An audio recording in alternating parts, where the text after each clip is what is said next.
தாத்தா கேக்குறாங்க, என்ன அழகி, தூங்கலையா?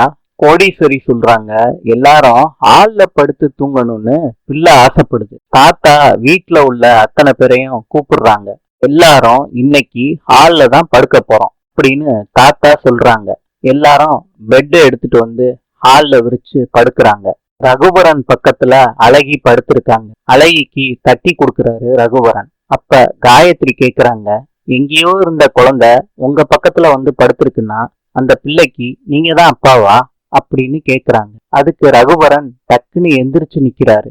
நான் இல்லைன்னு சொல்றாரு. இந்த குழந்தைய கௌதம் பக்கத்துல படுக்க வைக்கிறாரு ரகுவரன். சித்ரா தேவி கிட்ட கோடீஸ்வரி காட்டுறாங்க கௌதம் பக்கத்துல அந்த குழந்தை படுத்துக்கிட்டு இருக்கத. சித்ரா தேவி கௌதம எழுப்பி விடுறாங்க. குழந்தை பக்கத்துல படுத்தேன்னா ரத்த சம்பந்தம் இருக்குன்னு அர்த்தம் அப்படின்னு சொல்றாங்க. கௌதமும் எந்திரிச்சு குழந்தைய தூக்குறாரு. சூர்யா பக்கத்துல அந்த குழந்தைய படுக்க வைக்கிறாரு. அதை பார்த்துக்கிட்டே மகா நிம்மதியா தூங்குறாங்க. இன்று பூட்டானின் நாணயம் இந்திய ரூபாய். நாளை சந்திப்போம்.